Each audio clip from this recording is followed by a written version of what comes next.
dalam Lukas 4 ayat 36 dan 40 berkata, "Dan semua orang takjub, lalu berkata seorang kepada yang lain katanya, 'Alangkah hebatnya perkataan ini, sebab dengan penuh wibawa dan kuasa, ia memberi perintah kepada roh-roh jahat dan mereka pun keluar.'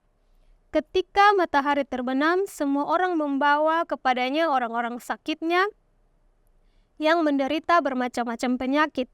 Ia pun meletakkan tangannya atas mereka masing-masing dan menyembuhkan mereka." Yohanes 2 ayat 2 dan 11. Yesus dan murid-muridnya diundang juga ke perkawinan itu. Hal itu dibuat Yesus di Kana yang di Galilea sebagai yang pertama dari tanda-tandanya, dan dengan itu ia telah menyatakan kemuliaannya dan murid-muridnya percaya kepadanya. Yang menjadi pertanyaan, mana yang sebenarnya terjadi terlebih dahulu? Lukas pasal 4 atau Yohanes 2? Jika Lukas 4, karena Yesus belum memilih murid, maka mujizat sudah banyak terjadi sebelum air menjadi anggur. Kemudian berita tentang Yesus sudah tersebar, dan akhirnya mereka diundang ke pernikahan di Kana. Mohon penjelasannya. Jadi inti dari pertanyaan ini sebenarnya adalah mana terjadi lebih dahulu, Lukas 4 itu atau Yohanes 2. Karena dalam Lukas pasal 4, cerita tentang mujizat-mujizat yang dilakukan oleh Yesus itu terjadi sebelum Yesus memilih murid-muridnya. Sementara di Yohanes pasal 2, di pesta kawin di Kana, Yesus sudah hadir dengan murid-muridnya. Dan di dalam acara pesta kawin di Kana itulah Yesus membuat mujizat air berubah menjadi anggur. Lalu di ayat 11-nya dikatakan bahwa dikatakan bahwa hal itu dibuat di Kana di Galilea sebagai yang pertama dari tanda-tandanya. Nah, berarti itu mujizat Yesus yang pertama. Kalau itu mujizat Yesus yang pertama dan sudah ada murid, bukankah Lukas pasal 4 itu ada banyak mujizat di sana dan Yesus belum memilih murid? Jadi yang mana yang terjadi lebih dulu? Kalau memang Lukas 4 yang terjadi lebih dulu, Yohanes pasal 2 ayat 11 menyatakan bahwa itu adalah tanda yang pertama. Maka itu menjadi tidak cocok lagi. Nah, gini, secara kronologis, ya seperti yang saudara pikirkan bahwa memang apa yang diceritakan dalam Injil Lukas itu yang terjadi terlebih dahulu. Ya, jadi nggak ada problem ya. Tapi masalah menjadi muncul kalau memang Lukas 4 yang terjadi lebih dahulu, maka bagaimana dengan Yohanes pasal 2 ayat 11 yang menyatakan bahwa itu adalah tanda yang pertama. Nah, untuk menjelaskan ini, saudara perlu memahami sedikit teologia Yohanes itu ya. Jadi Yohanes itu mencatat itu bukan dalam urutan kronologis. Ya. Yohanes itu mempunyai cara menulis dan cara berpikir sendiri.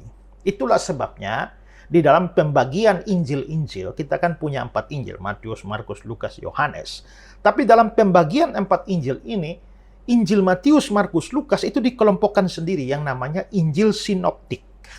Sin itu bersama-sama dan optik itu melihat. Jadi sinoptik itu artinya melihat bersama-sama. Maksudnya adalah Injil-Injil itu Matius, Markus, Lukas melihat kehidupan Yesus secara bersama-sama. Nah, itu beda dengan Yohanes karena Yohanes mempunyai cara melihat sendiri. Para ahli itu menyatakan bahwa Matius, Markus, Lukas, Injil sinoptik itu mengadakan pendekatan kristologi dari bawah. Jadi mereka mencatat dulu Yesus lahir, Yesus melayani, bertumbuh besar, dan seterusnya. Jadi dari bawah. Tapi Injil Yohanes itu adalah melakukan pendekatan kristologi dari atas. Di mana dia mulai dari atas. Yohanes 1 ayat 1, pada mulanya firman bersama-sama dengan Allah dan firman adalah Allah. Baru ayat 14, firman itu telah menjadi daging, telah menjadi manusia dan diam di antara kita. Ya, berarti dari atas ke bawah. Lalu kita bisa melihat bahwa Yohanes juga itu dia mencatat pernyataan-pernyataan Yesus yang tidak muncul di dalam Injil-Injil sinoptik. Ada banyak walaupun ada kesamaan juga, tapi misalnya ya, akulah jalan kebenaran dan hidup, tidak seorang pun datang kepada Bapa kalau tidak melalui aku. Tidak ada di Matius, Markus, Lukas itu. Akulah roti hidup, akulah terang dunia. Jadi Yohanes memang mencatat hal-hal yang tidak dicatat di dalam Matius, Markus, Lukas. Apalagi dari sisi waktu penulisan itu, Injil Yohanes memang ditulis belakangan. Kalau dia hanya mau menulis Injil yang modelnya sama dengan Matius, Markus, Lukas lah, ngapain lagi? Bukankah sudah ada 3 Injil sebelumnya? Jadi dia memang membuat sebuah pendekatan dalam Injilnya yang berbeda dari pendekatan Injil sinoptik. Dia tidak menulis secara kronologis. Begitu juga dengan urusan mujizat. Matius, Markus, Lukas mencatat tentang mujizat. Mujizat ini banyak sekali mujizat. Tapi Yohanes itu melihat mujizat lebih daripada sekedar sebuah keajaiban. Ya, kalau kita melihat di dalam bahasa Yunani untuk mujizat itu kadang-kadang digunakan kata Yunani itu adalah terata. Ya, terata juga kadang-kadang digunakan kata dunamis, kuasa. Ya. Tapi Yohanes mau melihat ada sesuatu yang lebih besar di balik terata atau dunamis itu, di mana keajaiban-keajaiban itu menyatakan siapa Yesus sesungguhnya dan menyatakan keilahiannya. Nah, mujizat itu bisa terjadi dengan macam-macam tujuan. Tapi ada mujizat yang terjadi sebagai pernyataan identitas Yesus. Nah, itu bukan terata, itu bukan dunamis, tapi itu adalah simeon dalam bahasa aslinya. Jadi simeon itu adalah terata atau dunamis, mujizat yang menyatakan sesuatu tentang identitas pembuatnya, yaitu Yesus adalah Mesias, anak Allah yang hidup. Nah, karena itu Yohanes waktu mencatat mujizat-mujizat, dia tidak mencatat seadanya mujizat. Dia mencatat mujizat-mujizat yang Simeon itu. Nah, maka menurut tulisan Yohanes, maka ada kira-kira 8 tanda, 8 Simeon. Ya, dia tidak bicara terata, tidak bicara dunamis, tapi Simeon.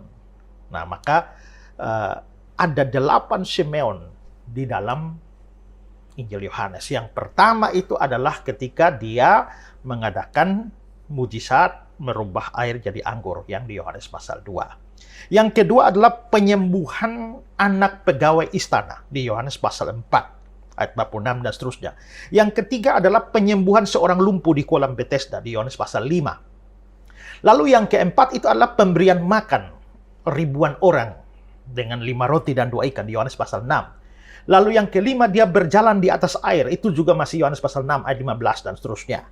Lalu ada penyembuhan orang buta. Sehingga orang buta sejak lahir itu menjadi melihat Yohanes pasal 9. Lalu yang ketujuh, kebangkitan Lazarus. Yohanes pasal 11. Lalu mujizat penangkapan ikan besar. Ikan dalam jumlah yang besar di Yohanes pasal 21. Nah, Yohanes mencatat 8 ini.